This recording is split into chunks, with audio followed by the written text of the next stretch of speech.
All right. Today we're joined with Ben Ritter, a renowned leadership and career coach, over 10 years of experience working with top companies like Amazon, Google, and Pinterest. Ben specializes in helping individuals get unstuck. That's the theme I'm going to concentrate today, and align their values with their careers. With a doctorate in organizational leadership, he empowers people to live authentically at work and in life. Let's dive into his expertise to help you navigate your divorce recovery journey and truly move forward. So, welcome to the show, Ben. We did some talking earlier. Tell the listeners a little about yourself, and we'll go from there.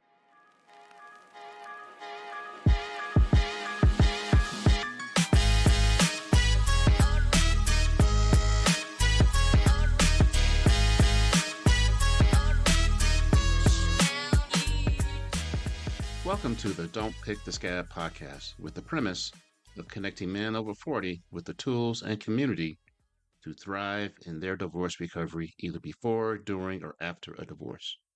Check it out. Yeah, thanks for having me on.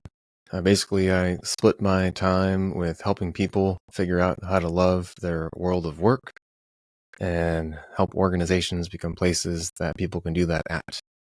So one-on-one personal coaching, and then corporate workshops and leader assessments and coaching as well. I am really proud. Last year, launched the book Becoming Fearless, and really underlying everything that I do in the work world is just truly helping people become the best leaders for themselves. And that involves becoming fearless. And this kind of happened through my own learning how to become fearless journey, from not knowing the direction I wanted to go, not believing in myself, and not showing up intentionally to my life. And there are many different phases of like how I evolved from figuring out who I was, figuring out that it was okay to be that person, and then learning how I wanted to bring that to the world. We talked about earlier about a divorce and a job loss. How do you think those compare? Because we were talking about that. That's why I reached back to you, because I saw you were more in the workplace, and people ask, why do I have a workplace guy on a divorce recovery podcast? Because sometimes losing a job is like a divorce. What do you think about that? You can lose a job in a variety of ways. You can be laid off to no fault of your own. You could be absolutely terrible and deserve to lose that job. You could be working and realize that you're not in the right job. You can just have kind of an epiphany. And so there's a lot of different ways that you can decide that, or it can happen to you that your job is not right for you. And all of a sudden now you're left without it. And a lot of people define who they are, like what they bring to the world, the impact that they're going to have. So their self-identity, their confidence, how they even show up, and why they wake up each and every single day through their work, through their job, through their career. And the loss of a relationship can happen in all those ways as well.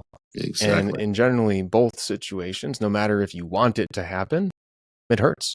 And there's a loss. And there's a now forced change in how you have to show up in the world, and how you have to act, and who you have to act for. And one of the biggest mistakes, so one of the biggest consequences of losing a job, is generally people are not working for themselves. They're working for their employer. And so when you also lose a relationship, you realize that now you have to live for yourself. And it's like you have to show up now differently. You have to make your own decisions. You're now living for one instead of two. Maybe you're now actually living for three or four, depending on your family situation. But truly, though, you're living for yourself. Wow. What does being stuck mean to you, and why do so many men feel this way after a divorce or a job loss? Why are they stuck? Our brains like things to be easy. And so even if we're not happy, we are waking up and going about our day, doing the things that we think we need to do based on our previous experiences and our environment and our life. When we lose that thing, because we can be stuck in that situation, but let's say we lose that thing, the thing that kept us at least partially sane or to have some level of routine, all of a sudden now we don't know what to do. We are left without order, without tradition. It's actually like when you go travel. Like I used to have to travel for work, and I'd go somewhere and my routine would be completely messed up, and I'd feel lost. I'd feel lonely. I'd feel stuck. I'd feel confused. I'd feel like I was in the wrong job. And it's because you end up having space and you have no direction. You have no clarity. And then you have no confidence what you're supposed to do. And so when we're stuck, we're basically just confused, honestly. And we lose our sense of purpose and impact. And as well as we have no idea what we're working towards. And so we're just, you keep digging the hole, it keeps getting deeper. And it's a really difficult place to be emotionally, physically, mentally. And then if we don't have community around us, so when a divorce happens, I imagine you lose a lot of the relationships that you've been a part of. Same thing with the job. Yep. You lose all the relationships that you were within that employer and that organization. Without community, without support, it's very empty, very lonely. And a lot of research on, I'm not going to use like big words, but sadness occur because we end up losing those connections to the people around us and losing the routine and the meaning from the work or from the relationships that we had. How can men identify the specific areas of their lives when they're feeling trapped or alone or anything like that? How can they identify that and then maybe move out of that hole that you talk about? Yeah. Well, I know you have some thoughts on this too, so I'd love to hear your perspective. But when we're generally stuck, we know that something's off, but often we stay very high level. We stay in the cloud. We stay in the idea that we're stuck. We're staying in the idea that we don't know what to do. We're very macro, and we have to become micro. We have to zoom in. We can't change everything at once, and maybe we want to change everything at once, but if we change one of those things, we can actually start building momentum and some magic can happen. We don't need to change everything. We just need to change one thing. Mm-hmm. And so identifying those areas where you are feeling stuck means that you have to zoom into your day. Actually start logging your day. What do you spend your time on? What are your thoughts during that day? And after you build information, you create greater levels of awareness without being just stuck in your head in this kind of difficult space. Once you have the information of what actually is happening, you can start then asking questions like, what do I want to happen? But very often people think about the future before realizing what they're doing in the present. And same thing with the job. When we lose a job, we all of a sudden are disrupted. We don't know what to spend our time on, but we don't know what we're spending our time on. And then once we figure that out, we can say, what do I want to spend my time on today? And how is that going to help me serve what I'm working towards in the future? So once you get that information of what you're doing now, you then want to make a list of what do I want to be doing? If I was to fast forward in 5 years, what type of life do I want? And when we're stuck in a sense of, okay, I'm going to use the words like trauma, stress, sadness, depression in some way, shape, or form. I'm not a therapist, I'm not a psychologist, just using these words because people can understand them. We tend to lose the ability to perceive a future that's different than today. And so we don't realize that we can find love. We can find an incredible job. And so by first figuring out what we're spending our time on, we then give ourselves space to figure out what we want to spend our time on. And then we can actually start creating some goals around those areas. But I don't know generally what someone needs to focus on. But often if we lose the person that we were spending our time with, some of those areas might be health, physical, mental, emotional, spiritual. It might be learning how to love yourself because maybe you were loving someone else instead. It could be finding a personal hobby or passion because, again, you weren't spending time on yourself, you were spending time with others. It may be reconnecting with community or creating friends. So where are these gaps that are different from your future self to your current self? And what's one that you want to immediately focus on? This is ironic. Just yesterday, we did a podcast with other podcasts because I'm an overachiever, I told you. The Divorce Devil podcast with Rachel, my co-host. And we were trying to pick a topic, and our topic was hitting the divorce wall. It's very ironic that we talked about that yesterday. So we were talking, and my take on it was you were asking me that when you hit that divorce wall, you're healing, then all of a sudden it's boom, like you're lost. And I suggested that just take small steps, do something. Hey, I didn't cry 30 minutes today. I cried 29. So take those small wins and those small steps and move forward. What do you think about that too? Yeah, there's a wonderful book. I think it's like Tuesdays with Maury, and it's about this gentleman that was diagnosed with a terminal illness, and it's him sharing how he's dealing with that. And the illness actually started deteriorating his body, and people were asking like, how are you so happy? How are you so joyful? And he's like, give myself time to grieve. And then I realized that I need to focus on something else. And how do I want to live? Do I want to live in grief, or do I want to try to live in joy? And so realizing that you can feel stuck, you can hit a wall, but that's not where you have to stay. And to your point where you take little steps and realize that how you feel isn't who you are. How you feel is a part of who you are. It is that you are greater than your feelings, you're greater than your thoughts, you're greater than your beliefs, you're greater than your relationships. And this is another concept that helps me stay focused. You are greater than yourself. I like to think of us, each of us, as like a wave. I don't know if you heard of this.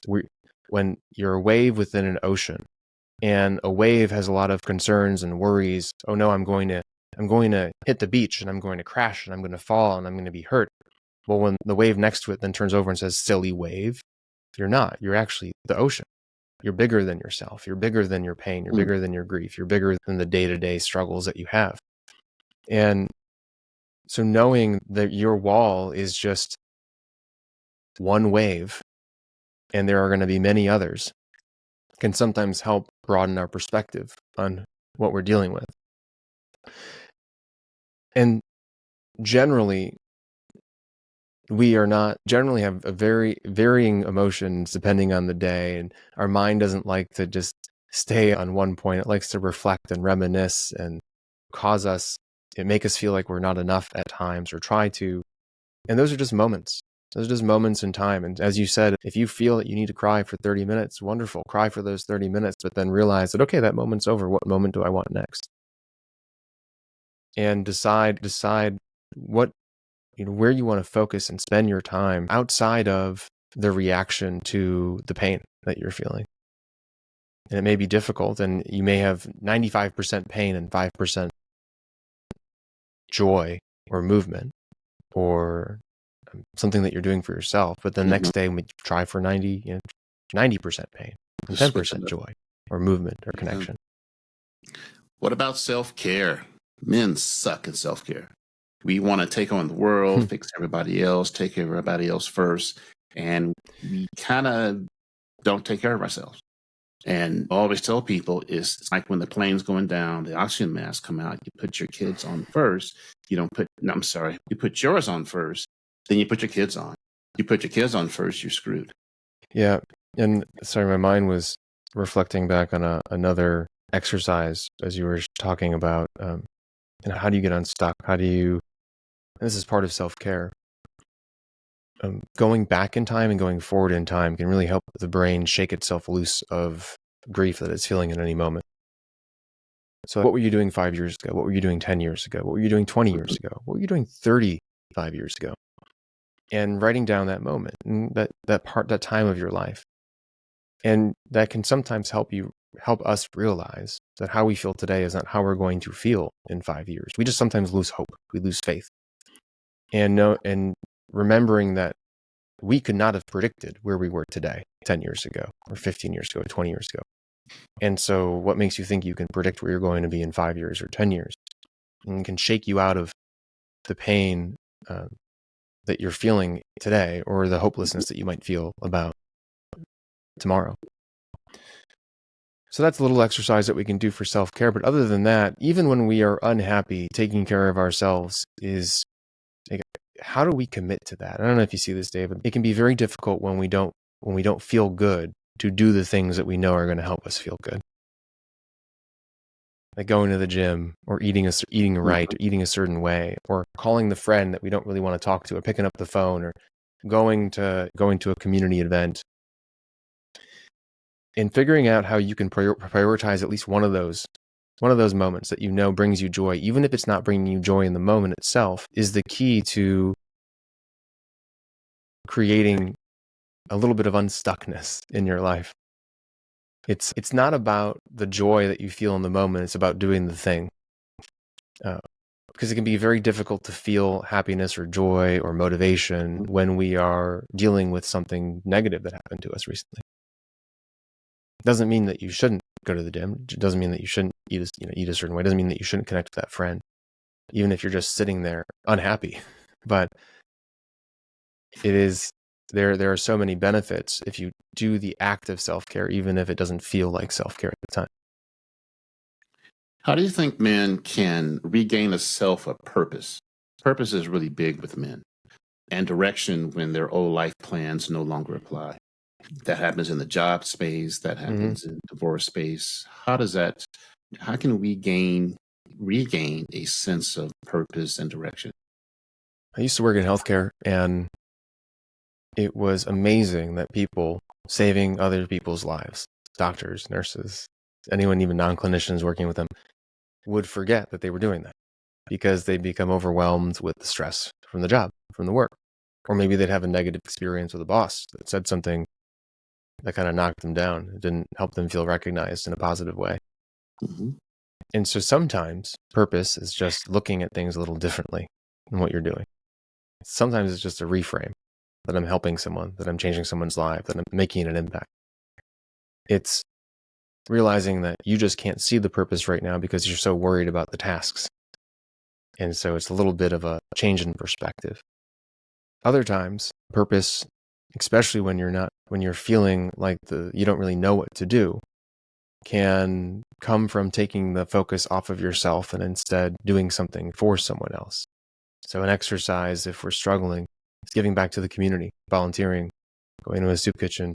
For me personally, I love soccer, so it's volunteering at like a kids camp for inner city youth and going and teach some soccer, or going to the local library and teaching individuals how to read. When you do something for someone else, you get out of your own way, and it can open up the doorways to figuring out what you want to do for yourself actually, and what purpose you want to create for yourself. We put a lot of pressure on this idea of purpose, when sometimes we just have to find something that we enjoy or something that we feel is meaningful to others and do that, and that can actually start paving the path for ourselves. What about the cousin of purpose and direction? Self-confidence. That's when it gets rocked. When you get fired from a job or you get divorced, your self-confidence goes to crap. And it's almost like crawling into a hole that you can't get out of. Yeah. But you're on that rim, but you can't make that last pull out of that hole. What are some of the things people can do to increase their self-confidence? I'm not sure about you, but have you ever read a book about confidence? Listened to a podcast about confidence? Like this podcast, I think, hopefully builds confidence. I can't tell you how many people that I've worked with who doubt their own abilities, but have never tried to build the skill of confidence. They think it's something that they're just innately supposed to have, or something that they're not supposed to have if they're not doing something a certain way. Confidence very much is a skill. It is something that you practice. It's something that you learn. It's something that becomes a belief because it's a skill, just like anything else.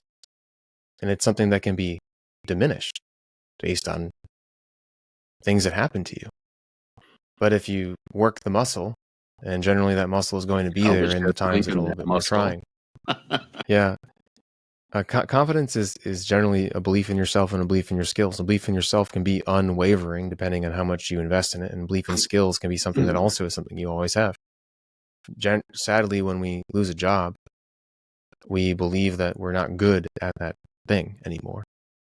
When in actuality, we just experienced a moment with one company, with one leader, and that didn't work out. It doesn't change your ability to do the thing. And we forget that we've had other jobs in the past. We forget that we're going to have other jobs in the future. And with relationships, same thing with jobs. Our last relationship, if it didn't work out, then you can make sure the next relationship is even better. It doesn't mean that you're less of a human being because something that you didn't control ended up being out of your control. So now when you move forward, especially with building that confidence, you focus on what you can control. Great. What skills do I have? How do I want to take care of myself? How do I treat the people around me? Am I proud of how I show up each and every single day? And those are the things that can truly start building confidence in yourself, but then also creating an environment around yourself that builds confidence. One of the greatest mistakes people make in a work environment or in their relationships is they spend the most time with people that bring them down or that detract from who they are and their self-esteem and confidence, and also take away from who they want to be. And one of the greatest things anyone can do in a journey for personal development, for a job, is to build relationships with people that are a mirror of who they aspire to be, who they want to work towards becoming. And that can truly build a whole ton of confidence as well. How can men develop, and what is, and I've seen this before, but I don't know what it is, the executive presence. How can men develop the executive presence in their personal lives, not just their professional careers during recovery, during a big event like that? A huge part of executive presence is knowing what you stand for and showing up in that way no matter what.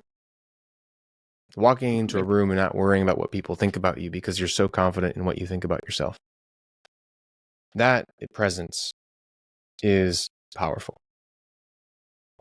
People see it and they recognize it, and they're going to challenge it and to make sure that it's real. And then if you act a certain way and continuously show up a certain way, then they start building trust in you because they believe that you're credible, then, and they believe that you do stand for what you stand for. So you're saying it's a skill. So executive presence 100% is a skill. Okay.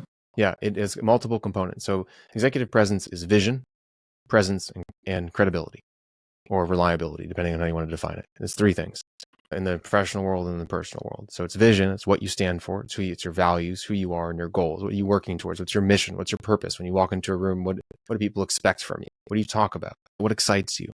It's credibility or reliability, which is you do what you say you're going to do, you follow up and you follow through. People can count on you. They know that when they can trust you, that is a huge part of presence, at least from a positive leadership perspective, and I think even from a relationship perspective. And then it's presence itself. It's the actual word. It's what is your energy when you walk into a room? How are you standing? What's your body posture? Are you interested in other people? You ask them questions. Are you curious? So how engaged are you in the moment? Or are you looking at your phone? Are you not fully invested? Are you hiding? So if you can define what you stand for and live true to it, if you can follow up and follow through with the people around you, they can trust you and believe in you, and you're fully engaged in the moment that you're a part of, you will have presence and you will be an incredibly attractive person to the people around you. What advice would you give someone who feels overwhelmed by the prospect of starting over? I keep going back and forth with the divorce, and I've never thought about a divorce and a job so closely aligned. But yeah, the starting over piece, what do you think about that? It is a big deal. But you're not starting completely over. If you lose a job, you just get another job. Like you still have your whole career, all the skills, all your network, potentially. Like you have a bunch of stuff. If you lose a relationship and you're starting over a relationship, then you now have all of that learning and experience from that last specific relationship to bring to the next one. Good and the bad. So you're not starting over, you're starting new. What was that? The good and the bad. Yeah, the good and the bad. And hopefully the next relationship is even better. Yep. But it can feel like it's going to be a lot of work. And it will be. Because you have to you don't really have to prove yourself again, but you have to find the right place again. But now you have more information to do that. But the beginning is going to be a lot of work. But if you define it as work, if you define it as starting over, it's going to feel like a weight. It's going to be very difficult to actually start having fun again, to be excited about the moments. But I'll tell you, I've been now in this relationship for 8 years, engaged, going to be married. And I talk to a lot of my married friends, talk to my divorced friends, talk to my single friends. Everyone thinks the other person has it better. Every single person. And so now, instead of starting over, what if instead you say, wow, I get to relive those moments of meeting someone new. I get to relive the excitement and the joy and the fun and the passion of starting fresh with someone, of finding love again, of being in those moments. And I have more information now to make sure that what happened to me this past time isn't going to happen to me again. Correct. So how do we change our perspective on it and show up differently in those moments? Wow. How can men take small, actionable steps to feel like they're moving forward to their divorce recovery? What are some of the small steps they can take? Acceptance. This is the point in life where you are. Self-grace. Understanding. Connecting to a friend. Having a conversation about how you feel. Asking them not to give you advice, but just to listen. Attending a group, some sort of community support group. Listening to this podcast. Crying. You think about these little things, I could keep going, keep giving a list. Yep. But none of these really are changing anything yet. They're managing, they're dealing. When I work with an employee who dealt with a really negative and traumatic leader in their past position, or it was a really toxic work environment, they come in wanting to change everything. And I go, no, you were in a burning building. You just got out. You're burned. Give yourself a second for your adrenaline to chill out. And we have to do that in life. And so first off, it's just getting settled and giving yourself an outlet for the things that you're feeling and to process them before you start actually taking any sort of like momentous action. So sit back and chill a little bit in it. That's the piece. Yeah. Sit back and chill, but not to be a victim, but to understand, to process, to understand, to learn, and then slowly start building the life that you want to live, the routine that you want. So maybe it's going to different places. Maybe it's going to a new gym. Maybe it's getting a meal delivery service. Maybe it's volunteering once a week. Before you start trying to rebuild like a whole new relationship, a whole new job, first just get this moment handled. Wow. And so you talk about living for yourself. What does that mean for divorced men who may feel lost or disconnected? Living for yourself. Living for yourself is about living a life aligned to your values, no one else's, and really understanding what you stand for. A lot of people in relationships or in their jobs are sacrificing who they are, what they want, for the people around them because they're afraid of losing those things. Now, you don't have something to lose. So who do you want to be and how do you want to live? And then can you show up intentionally in that way? Can you build an environment around yourself that serves that? No one's telling you what to eat anymore, what to wear, or where to go, or how late to stay out, or who you can talk to or not talk to, what you can read, what you can watch. I'm a grown man. So build a life that you want right now. That's what living for yourself is. Yeah. Wow. Doc, let's see, we're at 29:11. My men have about a half-hour attention span. So out of everything you've told me, what are the top 3 things you want to convey to these guys and say, hey, this is what I want you to concentrate or think about as you're going on your journey? These are the top 3 things I want you to think about while you're headed down that road. So first off, this is your chance to truly live for yourself, not for anybody else. Not the friends of your ex, not your family, not your ex, not kids, like not anyone, not old friends, literally for yourself. So let's take advantage of that. What do you want? What are the goals that you want to create for you, not for anybody else? It may be difficult to think about because now you are you. It's a different life than you thought you'd be on. But it's now truly yours. And so plot that out. So really think about that. You can write a letter from your future self to your past self, or write a letter currently in terms of who you are and who you want to be, whatever it is that can help you do some reflection around that. I'll remember that confidence is a skill, and if you're not trying to build it, then it's gonna get weak. And so listen to some podcasts, read a book, talk to friends, build that skill, belief in yourself and belief in the things that you can do. And then really take a hard look at the environment around you, because based on those goals that you want, based on the confidence that you want to create, are the people closest to you the people that are serving you? And if not, we need to change that. Wow, Doc, I appreciate it. Man, the whole time you're talking, my mind just going, work, divorce, work, divorce. The whole time. I have never done that with a guest because I was coming up with these situations. But let the people out there know how to get a hold of you, and I'll have all your contact information in the show notes. Yeah, check out the book, Becoming Fearless. It's everywhere that you'd probably buy a book, audio, ebook, paperback. Amazon's a good spot to get it. If you want to learn more about me, go to liveforyourselfconsulting.com.